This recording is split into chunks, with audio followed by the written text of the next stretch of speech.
Hello and welcome to PG reports and I am Prashant Jha. अभी तक जब भी हमारे दिमाग में वॉर की बात आती है तो हम सोचते हैं tanks, radars, missile, defence system, weapons, bombs, nuclear bombs, ऐसे दिमाग में आते हैं, ध्यान आते हैं। लेकिन आने वाले 5 से 10 सालों में वॉर का डेफिनेशन कंप्लीटली चेंज हो सकता है, क्योंकि अब जब भी आपके 5 से 10 सालों में जब भी वॉर हो तो वो आपके सामने में नहीं, लैंड पे नहीं, बल्कि आपके सर के 500 किलोमीटर दूर स्पेस में हो रहा होगा। हां बिल्कुल, और ये 5 से 10 सालों में होगी, लेकिन इसकी शुरुआत अभी फिलहाल हो चुकी है। और ये जो शुरू होगा, ये समझ लीजिए कि ताइवान वॉर से भी शुरू हो सकता है, क्योंकि अभी रिसेंटली जो स्टारलिंक है, जो एलन मस्क का है, वो स्टारलिंक जो है वो यूक्रेन वॉर में बहुत अच्छी तरीके से भूमिका निभाया है। और यूक्रेन के बहुत सारे ऑफिशियल्स ने कह दिया। अब सोचिए कि जो रशिया इतना बड़ा ग्रेट पावर है, जिसके पास इतनी एडवांस्ड वेपन्स है, डिफेंस सिस्टम है, बट स्टिल उसको अभी तक रेसिस्ट कर रहा है, उससे अभी तक यूक्रेन लड़ रहा है। क्यों? क्योंकि उनके ऑफिशियल्स के हिसाब से, क्योंकि दे हैव स्टारलिंक। और इस स्टारलिंक का जिस तरीके से यूक्रेन ने यूज किया है, उस यूज की वजह से जो जी जिनपिंग है वो बहुत ज्यादा फ्रस्ट्रेटेड है उनके हिसाब से कि भैया अगर स्टारलिंक किसी यूक्रेन दूसरे कंट्री का हेल्प कर सकता है रशिया के अगेंस्ट, तो जब यूएसए के ऊपर में यह क्वेश्चन आएगा, क्योंकि देखो यूएसए और चाइना का वॉर ताइवान को लेके होगा, और अगर होगा तो फिर अगर यूएसए स्टारलिंक का हेल्प करवा सकता है यूक्रेन के केस में, तो फिर अपने देश को जब जरूरत होगा तो स्टारलिंक नहीं आएगा? बिल्कुल आएगा। और इसी वजह से चाइना जो है वो पूरी तरीके से प्लानिंग करना शुरू कर चुका है। और अभी रिसेंटली एक जो सिमुलेशन एक्सपेरिमेंट किया गया था चाइना के एक यूनिवर्सिटी के द्वारा, जिसमें चाइना ने अपने 19 सैटेलाइट्स के इस्तेमाल से स्टारलिंक के 1400 सैटेलाइट्स को डैमेज पहुंचा दिया, डिस्ट्रॉय पहुंचा दिया। ऐसा एक्सपेरिमेंट हुआ था, सच में डैमेज नहीं पहुंचाया था। और भी चाइना के पास बहुत सारे जो है वो इस तरीके का प्लान रेडी किया जा रहा है। 50 से 60 रिसर्च पेपर जो है वो पब्लिश किए जा रहे हैं। बस इस वजह से अब देखिए, जो इंडिया SIR, NRC, रिजर्वेशन, इन सब चीजों में उलझा हुआ है, चाइना यूएसए को काउंटर करने के पीछे लगा हुआ है। यूएसए की तरफ से ChatGPT आया, चाइना की तरफ से कुछ दिनों बाद DeepSeek आ जाता है। हम क्या कर रहे हैं? खैर, इसके ऊपर में बात नहीं करते हैं। बात करते हैं कि चाइना जो है वो इस तरीके से प्लानिंग कर रहा है। तो उनकी जो प्लानिंग है वो समझने से पहले हमें स्टारलिंक को थोड़ा समझना पड़ेगा, और यह समझना पड़ेगा कि स्टारलिंक ने यूक्रेन को कैसे हेल्प किया था। बाकी चाइना वाला एंगल अभी आप थोड़ा ऐसे करेंगे, अगर आपको ये देखना ना हो तो आपको वो दिख जाएगा, ठीक है। उसके बाद देखिए पूरा स्टारलिंक क्या है, तो ये एक जाल है। ये जाल है बहुत सारे सैटेलाइट्स का, थाउजेंड्स ऑफ सैटेलाइट्स मिलकर के ये पूरा सिस्टम बनाया जाता है। ये थाउजेंड्स ऑफ सैटेलाइट जो अर्थ के लोअर अर्थ ऑर्बिट में ये लॉन्च किया जाता है, जो कि हमारे पृथ्वी से 550 किलोमीटर दूर है। और इस पूरे सैटेलाइट्स के, थाउजेंड्स ऑफ सैटेलाइट्स के थ्रू जो है वो नेटवर्क प्रोवाइड कराया जाता है। अब देखिए, मान लीजिए कि मुझे स्टारलिंक जो है वो यूज करना है, तो हम अपने फोन वाईफाई का राउटर लगाएंगे, हम उस राउटर से हम एक एंटेना कनेक्ट करेंगे, ठीक है, जैसे टीवी देखने के टाइम पे बहुत पहले यूज करते थे। तो उस एंटेना के थ्रू जो है वो स्टारलिंक के सैटेलाइट तक जाएगा। उसके बाद उस स्टारलिंक के सैटेलाइट से फिर ग्राउंड स्टेशन तक आएगा। ये ग्राउंड स्टेशन तक आएगा, इस ग्राउंड स्टेशन पे वो डेटा कलेक्ट करेगा, फिर ग्राउंड स्टेशन से फिर वापस सैटेलाइट, और उस सैटेलाइट से वापस एंटेना तक आएगा। ये पूरा प्रोसीजर है स्टारलिंक के यूज करने का। जैसे यूक्रेन अभी यूज कर रहा है, तो यूक्रेन के बगल में जो पोलैंड है, वहां पर ग्राउंड स्टेशन वहां पे एग्जिस्ट करता है, जिसके थ्रू वो कर पा रहा है। और आने वाले टाइम पे जो स्टारलिंक का अपडेट होगा, इस अपडेट में ग्राउंड स्टेशन की जरूरत ही नहीं पड़ेगी। सोचिए स्टारलिंक कितना ज्यादा पावरफुल हो जाएगा। ग्राउंड स्टेशन की जरूरत नहीं पड़ेगी। जो सैटेलाइट है वो आपस में कम्युनिकेशन कर पाएंगे लेजर कम्युनिकेशन वाले मेथड से, और इससे ग्राउंड स्टेशन की जरूरत नहीं पड़ेगी। और तब बहुत ज्यादा दिक्कत हो सकता है। कैसे दिक्कत हो सकता है? तो ये स्टारलिंक ने यूक्रेन वॉर में यूक्रेन को बहुत एज प्रोवाइड किया है, जिसकी वजह से वो अभी तक रशिया को रेसिस्ट कर पा रहे थे, और रशिया ने कई बार कोशिश की पर वो सफल नहीं हो पाए। अब देखिए कैसे उन्होंने किया। तो सबसे ज्यादा जो दिक्कत आता है किसी भी वॉर में, कि कोई भी जो एग्रेसर होता है, जैसे रशिया यूक्रेन के ऊपर में अटैक करता है, तो आने वाले टाइम पे अभी क्या हो रहा है, तो सबसे पहले हम इंटरनेट का बहुत ज्यादा यूज करते हैं वॉर में भी। तो रशिया ने सबसे पहले क्या करता है, कोई भी देश क्या करता है कि इंटरनेट का जो सोर्स होता है उसको डिस्ट्रॉय कर देता है। तो ट्रेडिशनल इंटरनेट कनेक्शन कैसे में मिलता है? फाइबर केबल्स के जरिए, मोबाइल टावर्स के जरिए। तो रशिया ने सबसे पहले इसको डैमेज कर दिया, जिसकी वजह से इंटरनेट कनेक्शन ही टूट गया। तो अब स्टारलिंक अगर आता है तो स्टारलिंक में कोई मोबाइल टावर्स की जरूरत नहीं है, कोई केबल्स की जरूरत नहीं है। वो स्टारलिंक की हेल्प से यूक्रेनियन सोल्जर जो है वो एक एंटेना डिश लगाता है और उसके बाद वो अपने कमांड सेंटर से, अपने सीनियर से वो स्टारलिंक के मदद से जो है वो कम्युनिकेट कर पाता है, और जिससे उनके लिए आसानी होती है किसी भी मतलब एस्केलेशन का जवाब देना। और उसके बाद ये जो पूरा ड्रोन है, अब देखिए हमने देखा है कि जो यूक्रेन है वो रशिया के अंदर जाकर के जो है वो अटैक करता है। अब कहते तो हैं कि वो उन्होंने ट्रक का यूज किया, लेकिन जो अभी तक हम ड्रोन का इस्तेमाल कर रहे थे वो लॉन्ग रेंज के लिए, मतलब शॉर्ट रेंज के लिए कर रहे थे। लेकिन अगर ज्यादा दूर के लिए करना है, मतलब उस ड्रोन का सैटेलाइट के साथ अगर हमने कनेक्शन कर दिया तो फिर हम ज्यादा से ज्यादा दूर तक जो है वो उस ड्रोन को भेज सकते हैं और ज्यादा से ज्यादा दूर तक जो है वो डैमेज हम पहुंचा सकते हैं, क्योंकि ये जो सैटेलाइट है, ये जो ड्रोन है उसका कनेक्शन सैटेलाइट से है और उस सैटेलाइट से के जरिए ये जो सोल्जर है वो अपना जो सिस्टम है वो कनेक्ट किया हुआ है, जिसके थ्रू जो है वो रियल टाइम उनको कंट्रोल मिल पाता है। क्योंकि अब देखिए जब भी हम कोई गेम खेलते हैं उस गेम में क्या होता है कि अगर 1-2 सेकंड का भी लैग होता है तो हमें फ्रस्ट्रेशन होने लगता है। उसी तरीके से अभी तक इंटरनेट, क्योंकि जो इंटरनेट ट्रेडिशनल इंटरनेट हम यूज कर पा रहे थे उसका जो सैटेलाइट होता था वो धरती से 30-30 हजार किलोमीटर दूर हुआ करता था।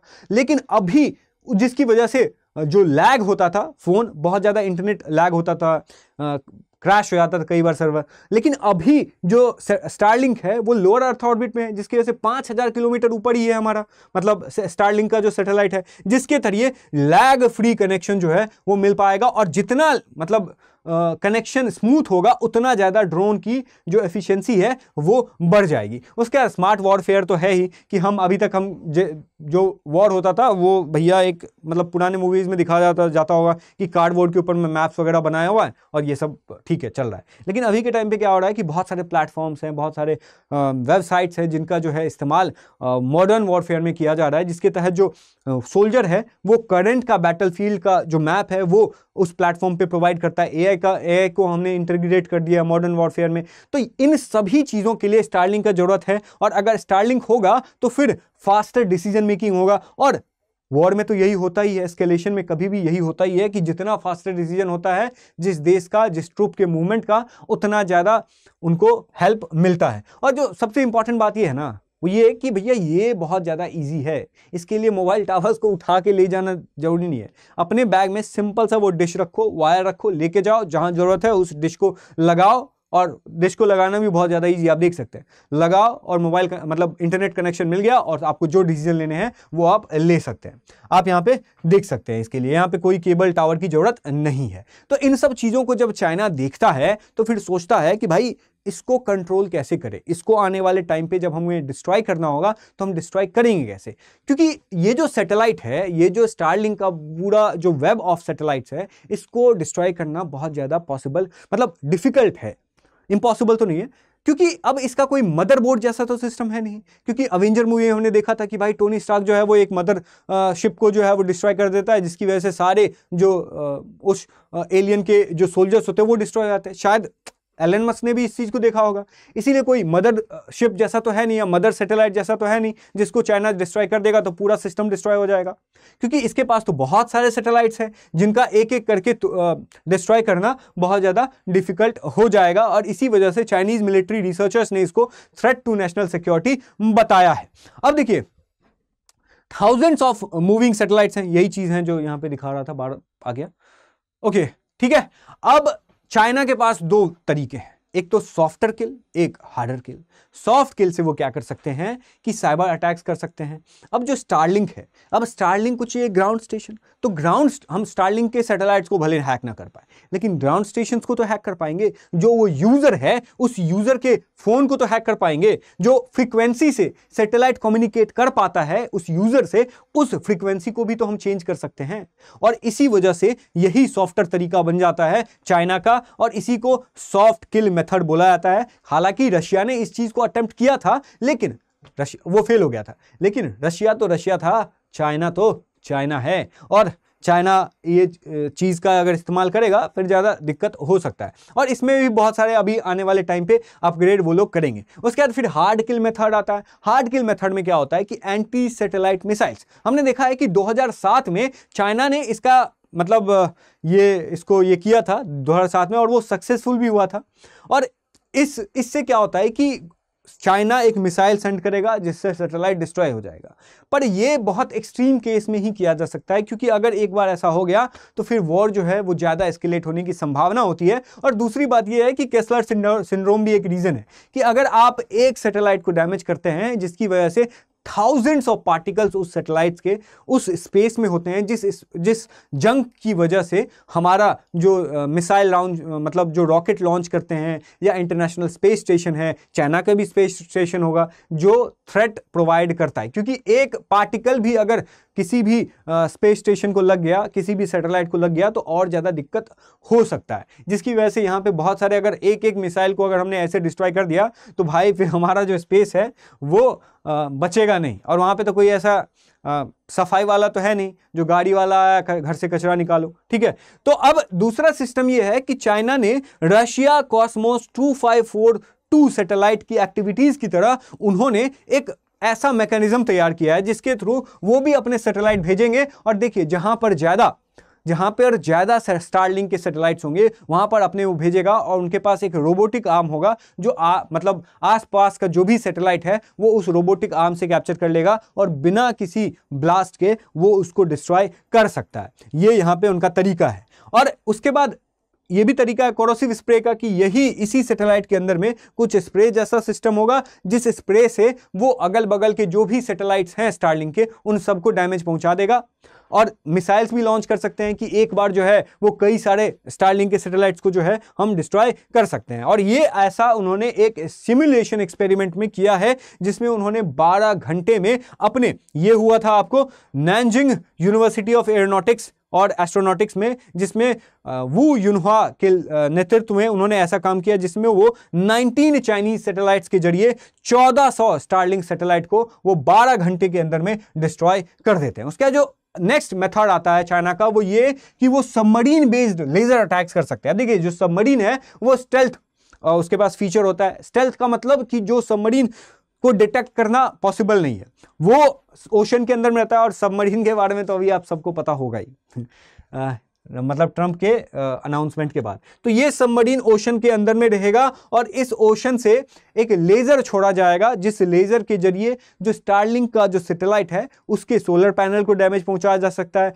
उसको डैमेज पहुंचाया जा सकता है, जिससे वो ये अचीव कर सकते हैं। लेकिन ये अभी थियोरेटिकल स्टेज में है, लेकिन आने वाले टाइम पे ये भी पॉसिबल किया जा सकता है। और जो एक छोटा मोटा और जो एक नॉर्मल सा कॉमन तरीका है चाइना का वो यूज कर सकता है, मतलब कॉमन सेंस लगा के कि सप्लाई चेन डिस्ट्रप्शन कर सकता है। अब जो स्टारलिंक है वो बहुत सारे सैटेलाइट्स के द्वारा मिलकर बना है।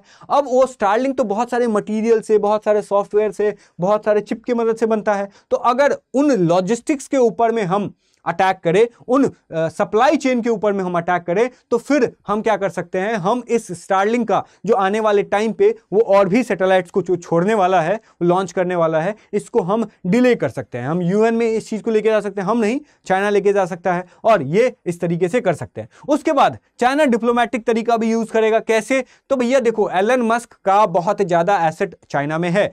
मतलब चाइना में एलन मस्क की बहुत सारी कंपनीज एग्जिस्ट करती हैं, फैक्ट्रीज बने हुए हैं। और रिसेंटली ब्लूमबर्ग की एक रिपोर्ट में ऐसा हुआ भी था जिसमें चाइना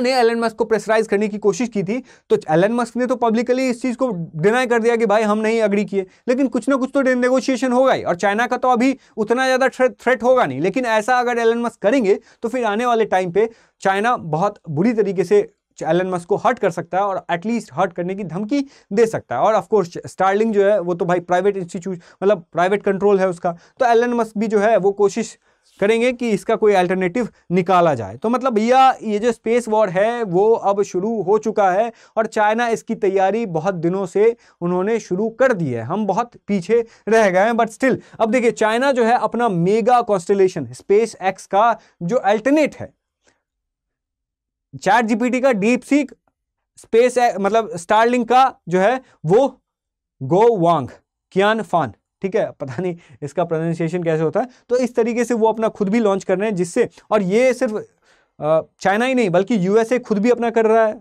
रशिया भी कर रहा है, इंडिया भी कर रहा है। और ये भी अपने जो लोअर अर्थ ऑर्बिट है इनके मतलब इनमें अपने थाउजेंड्स ऑफ सैटेलाइट्स को भेज रहे हैं, जिससे पूरी दुनिया जो है वो मिलिटरलाइजेशन जो है वो कर सकती है। और अब अच्छा है भाई, अच्छा है, एक तरीके से स्पेस में ही वॉर होगा ना, इंडिया मतलब लैंड पे तो होगा नहीं, कम से कम लोग तो नहीं मरेंगे, ठीक है। बट दिक्कत भी है, ये तो मैंने फनी तरीके से बोल दिया, बट इसका बहुत बड़ा कॉन्सिक्वेंसेस हो सकता है। और अगर ऐसा होगा फिर स्टारलिंक जो है वो सबसे पहले डैमेज पहुंचाया जा सकता है। अब दुनिया में अभी के टाइम पे लोग, जब वॉर होता है तो लोग भूख से मरते हैं, लोगों के पास पानी की समस्याएं हैं, गाजा में भी ऐसा हो रहा है। लेकिन आने वाले टाइम पे जब स्पेस वॉर होगा ना, तो लोगों के पास इंटरनेट नहीं होगा, सारा नॉलेज जो हमने इंटरनेट के ऊपर में स्टोर करके रखा है, वो नॉलेज का एक्सेस जो है हमें मिलने से बहुत ज़्यादा डिफिकल्टीज आने वाली है। बाकी आपका क्या ओपिनियन है, क्या आपको लगता है कि चाइना ऐसा काम कर रहा होगा? क्योंकि ऐसे तो रिपोर्ट्स आ रहे हैं। बाकी आपको क्या लगता है कि इसको लेकर के एलन मस्क का क्या थॉट होगा, और इंडिया कहाँ पीछे रह गया? इंडिया अभी भी अपने रिसर्च एनालिसिस को पीछे रखा हुआ है, अपने जो R&D होती है, जो इन्वेस्टमेंट होते हैं वेपन्स में, जो इन्वेस्टमेंट होते हैं अपने डिफेंस में, उसको अभी भी उनका बहुत ज़्यादा इन्वेस्टमेंट कर नहीं रहे हैं। तो आने वाले टाइम पे इंडिया को भी इस चीज़ को सीरियसली लेना होगा। बाकी मैं मिलता हूं आपसे नेक्स्ट वीडियो में, तब तक के लिए थैंक यू सो मच और कीप लर्निंग।